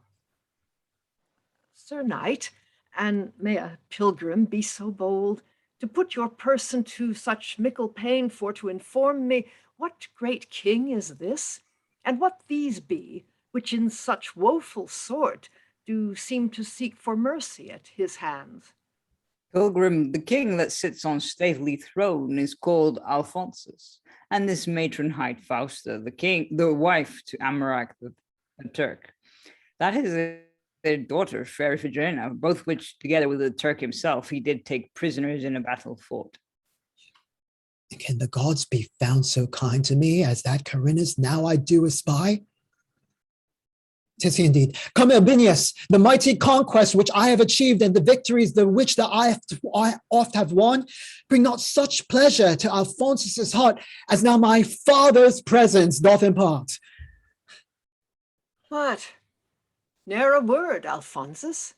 Art thou dumb, or doth my presence so perturb thy mind that, for because I came in pilgrim's weed, you think each word which you do spend to me a great disgrace unto your name to be? Why speak'st thou not? If that my place you crave, I will be gone, and you my place shall have. Nay, father, stay. The gods of heaven forbid that ere Alphonsus should desire or wish to have his absence, whom he doth account to be the lodestar of his life. Oh, though the fates and fortune, both in one, have been content to call your loving son from beggar's states unto this princely seat, should I therefore disdain my aged sire? No. First, both crown and life I will detest, before such venom breed within my breast. What erst I did, the sudden joy I took to see Carinus in such happy state did make me do, and nothing else at all. High Jove himself do I to witness call. These words are vain. I knew as much before. But yet, Alphonsus, I must wonder needs that you, whose years are prone to Cupid's snares, can suffer such a goddess as this dame, thus for to shed such store of crystal tears. Believe me, son, although my years be spent, her sighs and sobs in twain my heart do rent. Like power, dear father, had she over me, until for love, I looking to receive love back again, not only was denied, but also taunted in most spiteful sort, which made me loathe that which I erst did love, as she herself with all her friends shall prove. Oh, how now, Alphonsus, you which have so long been trained up in bloody broils of Mars, what, know you not that castles are not won at first assault, and women are not wooed when first their suitors proffer love to them? As for my part, I should account that maid a wanton wench, inconstant, lewd, and light, that yields the field before she venture fight, especially unto her mortal foe, as you were then unto Iphigena. But for because I see you fitter are to enter lists and combat with your foes than court fair ladies in god Cupid's tents, Carinus means your spokesman for to be, and if that she consent, you shall agree. What you command, Alphonsus must not fly, though otherwise perhaps he would deny. Then, dainty damsel, stint these trickling tears, cease sighs and sobs, yea, make a merry cheer. Your pardon is already purchased, so that you be not over curious in granting to Alphonsus just demand. Thanks, mighty prince. No curiouser I'll be than doth become a maid of my degree. Oh, the gods forbid that e'er Carinus' tongue should go about to make a maid consent unto the thing which modesty denies. That which I ask is neither hurt to thee, danger to parents, nor disgrace to friends, but good and honest, and will profit bring to thee and those which lean unto that thing. And that is this. Since first Alphonsus' eyes did hap to glance upon your heavenly hue, and saw the rare perfection of the same, he hath desired to become your spouse. Now, if you will unto the same agree, I dare assure you that you shall be free. Pardon, dear lord, the world goes very hard when womankind are forced for to woo. If that your son had loved me so well, why did he not inform me of the same? Why did he not? What, have you clean forgot what ample proffers he did make to you, when hand in hand he did encounter you? No, worthy sir, I have not it forgot, but Cupid cannot enter in the breast where Mars before had took possession. That was no time to talk of Venus' games, when all our fellows were pressed in the wars. Well, let that pass. Now canst thou be content to love Alphonsus and become his spouse? Aye, if the high Alphonsus could vouchsafe to entertain me as his wedded spouse. If that he could, what, dost thou doubt of that? Jason did yet, when as he had obtained the golden fleece by wise Medea's art, the Greeks rejoiced when that they had subdued the famous bulwarks of most stately Troy, but all their mirth was nothing in respect of this my joy, since that I now have got that which I long desired in my heart. And that was your line, sorry. But what says Fausta to her daughter's choice? Fausta doth say, the gods have been her friends to let her live to see Iphigena bestowed so unto her heart's content. Thanks, mighty Empress, for your gentleness. And if Alphonsus can at any time with all his power requite this courtesy, shall perceive how kindly he doth take your forwardness in this, his happy chance. Albinius, go call forth Amirac. We'll see what he doth say unto this match. Most mighty Turk, I with my warlike son Alphonsus, loathing that so great a prince as you should live in such unseemly sort, hath sent for you to proffer life or death. Life, if you do consent to our demand, and death, if that you dare gainsay the same. Your wife, high Fausta, with Iphigena, hath given consent that this my warlike son should have your daughter for his bedfellow. Now resteth naught but that you do agree, and so to purchase sure tranquillity. Now, Amirac, advise thee what thou sayest. Bethink thee well what answer thou wilt make. Thy life and death dependeth on thy words. If thou deny to be Alphonsus' sire, death is thy share. But if that thou consent, thy life is saved. Consent, nay, rather die. Should I consent to give Iphigena into the hands of such a beggar's brat? What, Amirac, thou dost deceive thyself. Alphonsus is the son unto a king. What then? Then worthy of thy daughter's love. She is agreed, and Fausta is content. Then Amirac will not be discontent.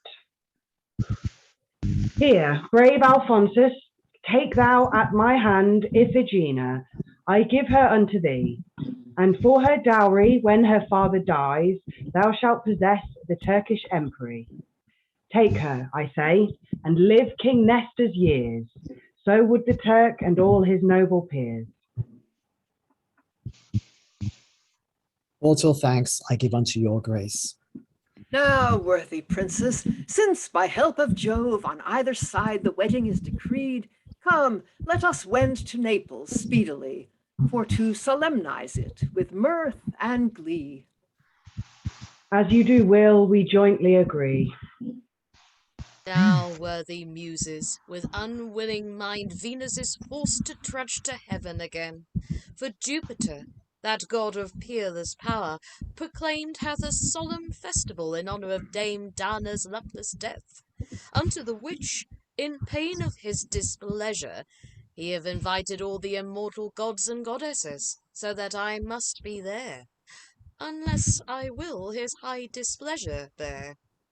You see, Alphonsus hath with much ado at length obtained fair Iphigena, of Amalric, her father, for his wife, who for now are going to the temple wards for to perform Dame Juno's sacred rites, where we will leave them till the feast be done, which in the heavens by this time is begun. Meantime, dear muses, wander you not far forth of the path of high Parnassus hill, that, when I come to finish up his life, you may be ready for to succour me. Adieu, dear dames. Farewell, Calliope.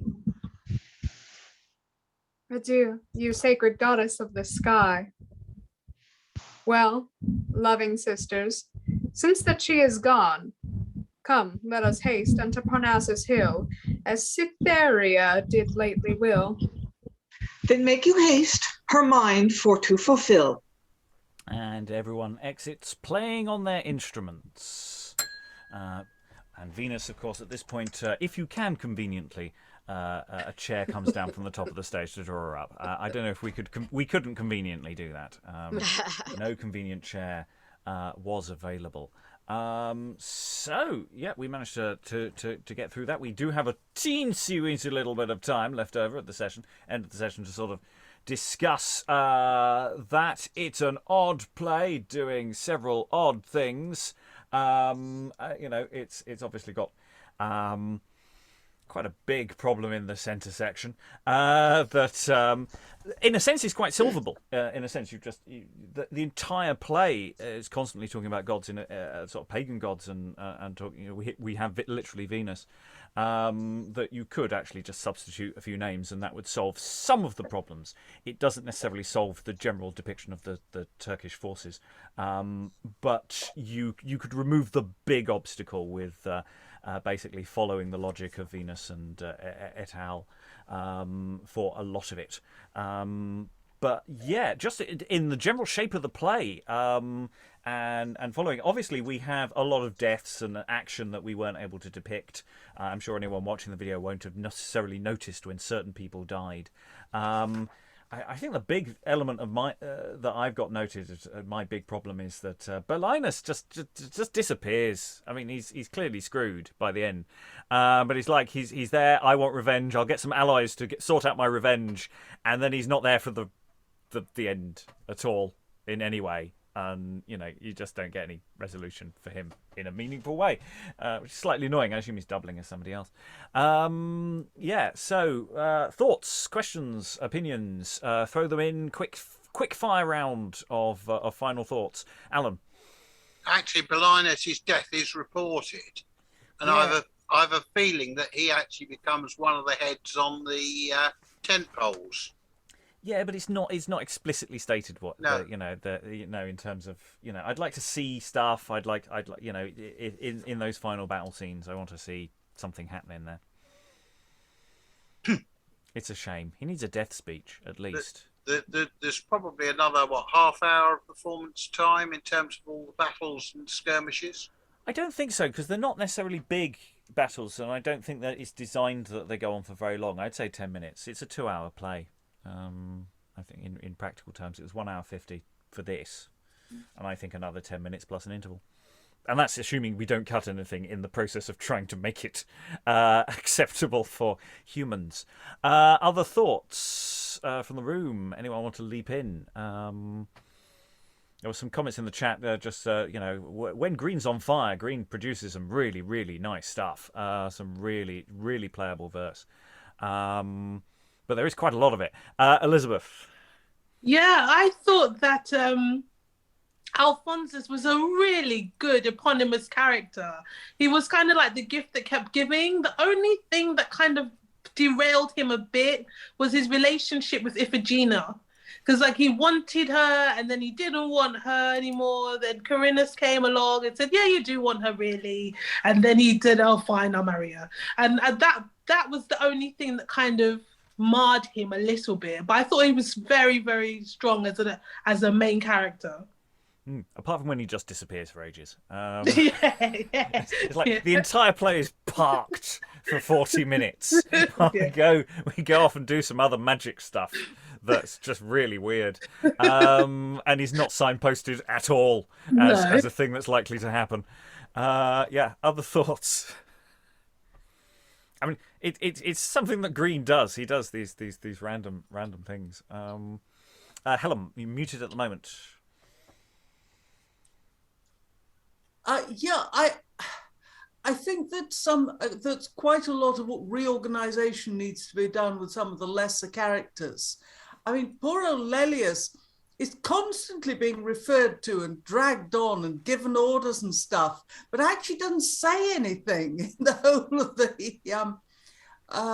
well, he's got one line, I think, in the whole of the second half of the play, but he has to be there, and people refer to him and point to him. And I think it needs some reorganization. Yeah, it's also, the random Milan bit when, turns up to get stabbed, basically hasn't been, and it's an excuse to reintroduce Dad, who, again, also hasn't been around for ages, so just to sort of make sure he's been reset up a bit. So something structurally there would be interesting. There's some really nice, actually, those random scenes. I like that random scene. I like the random scene with. I like the scene between Iphigena and Alphonsus, a sort of fighty, flirty scene. That's got a lot of potential. I say we're well into extra time now. Any final thoughts from the room before I close forever hold your peace. This is one where we wouldn't go to a second look with cameras on and off. We'd go to a third look of going, what do we do with the text? Because we might need to make some interventions before we go any further with this one. He said, like might is in discussion. Dan. Just thinking that because it was remarked earlier, I think in the chat, that where's the comedy in this? I think the comedy is definitely coming in the tone of it. So it's just, I think, finding the right tone from the start and the right rhythm from the start. I think that's where, I guess, the humor is going to come out. Because otherwise, if you're reading it straight, it can almost play straight for quite a while until it starts to go into hijinks. Yeah, it is a really interesting question because it is comical history. It's not even calling itself a comedy, so it does suggest that there should be laughs in here, and how that plays. I mean, actually, that leads into the bigger problematic-y bits because, of course, it's the bits where I'm thinking the original audience would probably have found hilarious is the bit where you're mocking other cultures, and yeah, we can't really go there. But if it's not got a bit of lightness to it, it's just there's an awful lot of verse coming at you, and it feels like it could get bogged down really quickly, actually. So lots of questions which we haven't answered. That's fine. There's a long road. This is a marathon, not a sprint. All that remains is to thank all the wonderful readers for giving us more data on the text. It's been about a year since we first read this, so most of us weren't here. So it's also been an introduction to many to the text from the first time. So thanks to all the wonderful readers. Thank you very much, everyone, and goodbye. Bye. Dub a dub.